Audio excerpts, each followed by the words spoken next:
যখন থেকে আসলে বেসিক্যালি আমরা দায়িত্ব পেয়েছি এবং আমি যখন গ্রাউন্ডসের চেয়ারম্যান আছি পরের দিনই কিন্তু আমরা আলটিমেটলি ভিজিটে বেরিয়েছি এবং আপনি জানেন যে ঠিক যেখানে আমরা বসে আছি ঠিক এরকমই গোটাটা জায়গাটা কিন্তু এরকম জঙ্গল শন এবং ঘাস ছিল। তো যত শর্ট টাইমের মধ্যে পারা যায় আমরা চাচ্ছি যে ঢাকায় বেশ কিছু মাঠগুলোকে যেগুলো পরিত্যক্ত অবস্থা আছে সেগুলোকে চালু করা। বিশেষ করে পূর্বাঞ্চলের এই জায়গাটাতে আমার মনে হয় যে বিউটিফুল একটা জায়গা, এত সুন্দর ভিউ, এত সুন্দর যে জায়গা আমি শুনেছি যে অনেক দিন ধরে নাকি পড়ে আছে। তো দেখে খুব মায়া লাগছে এবং আমার কাছে মনে হয় যে যত শর্টলি পারা যায় আমরা মাঠের অলরেডি কাজ শুরু করে দিয়েছি। আপনি দেখতে পারবেন যে দুটো মাঠ এখানে একটা বক্স করে 10টা পিচ হবে এবং সাথে আউটফিল্ডের কাজ হচ্ছে। ওই পারেও বক্সে 10টা উইকেট হবে এবং সাথে আউটফিল্ডের কাজ হবে। এই দুটা মাঠ এবং পাশে আরেকটা মাঠ আছে, 3টা মাঠ। এবং এই 3টা মাঠকে যত তাড়াতাড়ি পারি 3 মাস বা 4 মাসের মধ্যে আমরা প্ল্যান করেছি যে স্লপ করে যত তাড়াতাড়ি খেলার উপযুক্ত করা যায়। তো বেসিক্যালি প্রাথমিক অবস্থায় কাজ চলছে যে ঘাসগুলো উঠানো নিরানো এবং পরবর্তী যে কাজগুলো আছে অফিসিয়াল যে আমি বলবো যে প্রসেসিং যেটা আছে বেশ কিছু বালি ফেলা লাগবে, স্লপ করা লাগবে, সেগুলো চলমান। মাটি এটা আমি শুনেছি এবং বেসিক্যালি আমাদের একটা টিম আসছিলেন যে আমি যখন দায়িত্ব পাই তার আগ থেকে আমি শুনছি যে এরকম একটা ঘটনা যে এখানে বেশ কিছু মাটি প্রায় 20,000 সেফটি মতো মাটি পূর্বাঞ্চলে পড়ার কথা এবং এখন যেটা দেখা আছে মেজারমেন্ট করে শোনা গেছে এবং আমি কাগজে যেটা দেখেছি সেটা হচ্ছে যে প্রায় 7,500 সেফটি মতো মাটি আছে, অলমোস্ট প্রায় 12,500 সেফটি মতো মাটি দেখছি না। তো এটা আসলে আমাদের আসার আগেই ঘটনাটা। তো আমরা ইনকোয়ারি করছি এবং খুব শীঘ্রই একটা এনকোয়ারি কমিটি করব।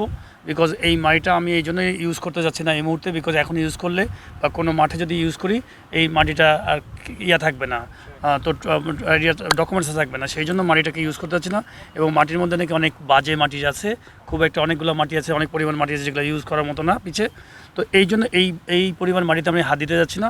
এটার একটা সুন্দর সমাধান হওয়া উচিত, বিকজ আমরা আগে কি করেছি সেগুলোরও কিছু সমাধান জানতে হবে এবং সাথে আমাদের চলমান যে কাজগুলো আছে সেগুলোকে আমাদেরকে থামায় থাকলে হবে না। এবং আপনি জানেন যে প্রতি বছর আমাদের কিন্তু প্রচুর ডেভেলপমেন্টের কাজ হয়, উইকেট বানানো লাগে, অনেক কিছু বানানো লাগে। তো সেই কাজগুলোকে আমরা কত তাড়াতাড়ি স্টার্ট করা যায় সেগুলো কাজ করছি।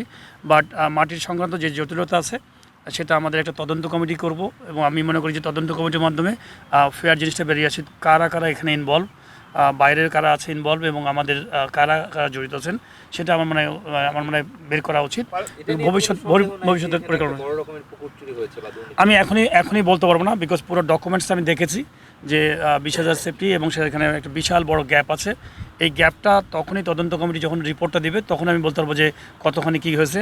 বাট খুব ক্লিয়ার একটা আমি তদন্ত চাই যে যেন ভবিষ্যতে যেন এই ধরনের কোনো কিছু না করতে পারে কেউ। না, তদন্ত তো ধরেন আলাদা, আগে কারা কি করে গেছেন সেইখান থেকে তো আমি অনেক কিছু এখন ওইগুলো ধরতে গেলে আমি অনেক কিছু পারবো না। বাট আমি মনে করি যে এখন যে জিনিসটা চলমান সেটা করতে থাকবো, বাট পিছনে যে জিনিসগুলো প্রবলেম হয়েছে সেটা কিন্তু আমার মনে হয় যে একটা এনকোয়ারি কমিটি করে সেগুলো তদন্ত করে সেগুলোরও সমাধান করতে হবে এবং কারা কারা জড়িত আছেন, কারা কারা কী করেছেন সেগুলো আমাদের তদন্ত করে নিয়ে আসতে হবে। দেখেন, প্রাথমিক ধারণা এখন কোনো মানুষকে সন্দেহ করাটাও কিন্তু খুব খারাপ আমি মনে করি সবসময়। আগে প্রপার জিনিসটা জানা উচিত যে আমি দেখেছি বিলের মধ্যে যে 20,000 সেফটি মাটির পরিমাণের ইয়ে ছিল, কিন্তু যখন আমাদের মেজারমেন্ট করা দেখা যাচ্ছে যে অলমোস্ট 7,500 মতো পাওয়া গেছে। তো এটা পড়েছে কি পড়ে নাই বা কে সাইন করেছে কে করে, এই পুরো জিনিসটাকে দেখতে হবে এবং এটা একদমই আমি মনে করি স্বচ্ছ একটা এনকোয়ারি কমিটি করতে হবে যেন একদম পুরো জিনিসটা সিনারিওটা বেরিয়ে আসে কারা কারার মধ্যে জড়িত। আমরা চাচ্ছি যে দেখেন, আমাদের নিজেদের কাছে খুব অ্যাজ এ প্লেয়ার আমার কাছে মনে হয় যে আমার পাশে সারিয়ান নাফিজ আছেন, আমাদের কাছে যখন আমরা প্রথম আরও মানে অলমোস্ট 20-25 দিন আগে আসছি, মাসখানেক আগে আসছি, যখন এই মাঠগুলো ভিজিট করার পরে আমাদের কাছে নিজেদের কাছে এত খারাপ লাগছে, এত সুন্দর জায়গা, এত ভিউ সুন্দর এবং এই মাঠটা নাকি প্রায় 7-8 বছর ধরে 5 বছর ধরে এভাবে পড়ে আছে।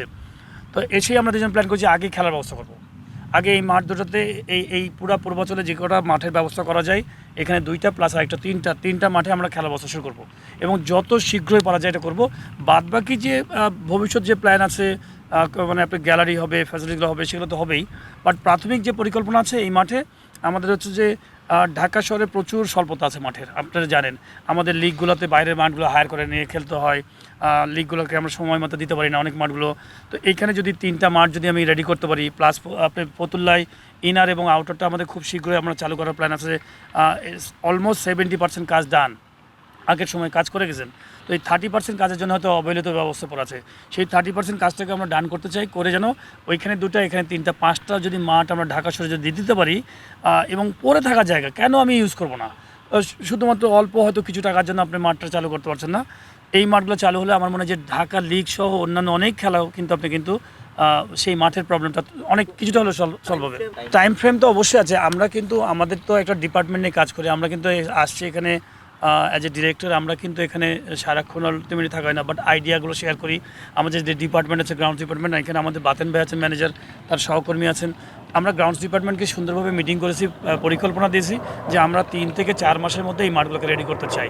এবং এটার যে প্রসেসিং আছে, আপনি জানেন যে অনেক কিছু মেনটেন করতে হয়, আপনার টেন্ডার কিছু করতে হয়, সেই প্রক্রিয়াগত কারণগুলো কিছু কিছু কাজ আছে। সেই কাজগুলো অফিস সিস্টেম যেটা আছে সেটা তারা একদম পুরো যে প্রকিউরমেন্ট আছে, যে নিয়ম আছে সেই নিয়মটা যেন ফলো করা হয়। আগে কি ঘটনা ঘটেছে, 10 টাকার জিনিসকে 20 টাকা করেছে, আমরা ওইখানে যেতে চাই না। আমাদের যে এখন যে দায়িত্বটা আসছে, আমরা মনে করি যে এটা রাইট ওয়েতে একদম আমরা চাই কত মিনিমাম কস্ট মিনিমাইজ করে একদম মানে আমি বলবো যে কতখানি যে কোয়ালিটি মেনটেন করার জন্য এবং কতখানি কস্ট মিনিমাইজ করা যায় সেটা আমরা চেষ্টা করব, এবং ইনশাল্লাহ চেষ্টা করবো কত স্বচ্ছ ক্লিয়ার রাখা যায় জায়গাতে। শামীম ভাই খুব ভালো কোশ্চেন করেছেন, আমার মানে আমার সিনিয়র ভাই। দেখেন, আমি বেসিক্যালি বা আমরা গ্রাউন্ডস ডিপার্টমেন্টে আছি, তো আমার মনে হয় যে খুবই ইম্পর্টেন্ট হচ্ছে মাঠটা কী করে ডেভেলপ করা যায়। এটা কিন্তু একটা বিশাল বড়, এটা স্টেডিয়ামের একটা বিশাল বড় বাজেট। সেটা কিন্তু বোর্ড মিটিং থেকে আপনাকে কিন্তু অনুমোদন নিয়ে আমাদের সমস্ত কিছু পরিকল্পনা করতে হবে। বাট প্রাথমিক অবস্থায় আমার কাছে মনে হয় মাঠ কিন্তু আপনি স্টেডিয়াম বানালেও, স্ট্রাকচার যদি বানান, গ্যালারি বানান, তখনও কিন্তু মাঠ লাগবে, আর না বানালেও কিন্তু মাঠটা খুবই ইম্পর্টেন্ট। তো আমি প্রাথমিক অবস্থায় আমার কাছে মনে হয় যে মাঠটা খুব এসেন্সিয়াল, যে আমাদের আগে খেলাধুলাগুলো খুবই দরকার। আমি চাই যে আমরা ডিপার্টমেন্ট চাই যে এইটা মাঠগুলোকে রেডি করে রাখি। পরবর্তী সময়ে বোর্ডের পুরো ডিটেলস যখন আমরা যাব, তখন হয়তো স্টেডিয়ামের গ্যালারি কোথায় কীভাবে হবে, যেটা ডিজাইন আছে, যাদেরকে আপনি বললেন যে একটা এক্সপার্টদেরকে দেওয়া হয়েছে, তাদেরকে অনেক টাকা পেমেন্ট করা গেছে, এটা একটা পুরাতন সময়ের একটা কথা। তো আমার কাছে মনে হয় যে ওই টাকা তো আপনি ফেরত আর পাচ্ছেন না, চলে গেছে। হ্যাঁ, সেটা কিন্তু আমার কাছে মনে হয় যে আমার কাছে অত ইম্পর্টেন্ট হচ্ছে পুরো বোর্ড সেগুলোকে নিয়ে অ্যানালাইসিস করে কোনটা হলে ভালো হবে অবশ্যই করবে। বাট এই মুহূর্তে আমি মনে করি যে আমার দায়িত্ব হচ্ছে যে মাঠগুলোকে কত তাড়াতাড়ি জলদি চালু করা যায়, যেন আমাদের ছেলেদের জন্য সুবিধা হয়। না, আমি এখন পর্যন্ত এটা শুনি নাই, এটা নিয়ে আমি বলতে পারবো না। আমার কাছে এই চিঠি, এই ধরনের কোনো চিঠি আসে নাই। আমি ছোটো ভাইকে একটা কথা বলবো, আমরা কি কখনো ভেবেছিলাম যে ওয়ার্ল্ড কাপ খেলবো? কখনো কি ভেবেছিলাম যে টেস্ট খেলবো? টেস্ট কথা আমার কাছে মনে হয়। তো ছোটো ছোটো স্বপ্ন থেকে কিন্তু অনেক বড় স্বপ্ন হয়। তো আমি মনে করি যে আমরা যদি মাঠ শুরু করতে পারি খেলাধুলা, এখানে একটা সময় মানুষই বলবে যে এখানে একটা গ্যালারি হওয়া উচিত, স্টেডিয়াম হওয়া উচিত, ডিমান্ড করবে। এবং আমার মনে হয় যে সেই পরিকল্পনা কিন্তু ক্রিকেট বোর্ডে ছিল আগে, এবং আমার মনে হয় এখনও সেই পরিকল্পনা আছে।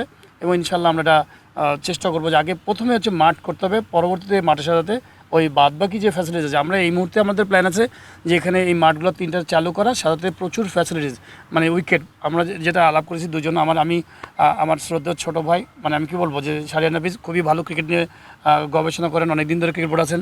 আমি বলে দিই, সবসময় তার সাথে আমি আলাপ আলোচনা করছি যে ক্রিকেটের উন্নয়নের জন্য আমাদের কী করা লাগবে। এখানে আমি মনে করি ঢাকা শহরে তেমন পকেট মাঠ নাই, তেমন প্র্যাকটিস করার জন্য ন্যাশনাল টিমের প্লেয়ার, আন্ডার-19 বা যারা বিভিন্ন ক্লাবে খেলে, তো ওমেন্স উইংস, এইখানে এই 3টা মাঠের সাথে আমরা প্রচুর প্ল্যান আছে 20-25টা উইকেট বানানো, সাথে 1-2টা আলাদা করে ইনডোর বানানো, যেন সাধারণ প্লেয়াররা যেন এসে এখানে প্র্যাকটিস করতে পারে, তারা ইন্ডিভিজুয়াল ট্রেনিংগুলো করতে পারে। ইনিশিয়াল প্ল্যান, বাট পরবর্তী সময় হতে যখন ডিজাইনে যা আছে, সময়ের সাথে ওই ডিজাইনটা মেনটেন করতে থাকবে, ফলো করতে থাকবে। ইনশাল্লাহ চেষ্টা করবো খুব শীঘ্রই। এবং আমি অলরেডি এটা নিয়ে আমি শুনেছি, আমি বেশ কিছুদিন আগে শুনেছি, প্রায় 20-25 দিন আগে শুনেছি এই ঘটনাটা। এবং আমি চাই যে একটা আমাদের আমি এই ডিপার্টমেন্টের তদন্ত কমিটির মধ্যে পার্ট থাকবো না, বিকজ যেহেতু আমার ডিপার্টমেন্টের মানুষের মধ্যে থাকতে পারে, বাইরের মানুষও থাকতে পারে। তো এই ডিপার্টমেন্টে আমি তখন তদন্ত কমিটিটা করবো, নিউট্রাল একটা তদন্ত কমিটি, যেখানে কিনা হয়তো 1-2জন আমাদের ডিরেক্টর থাকবেন, এবং বাইরের 1-2জন যারা কিনা হয়তো গোয়েন্দা সংস্থার মানুষ। আমি মানে ফিল করি যে এমন কিছু মানুষ রাখবো যে মানুষরা হয়তো এই ধরনের কাজগুলো করে অভ্যস্ত।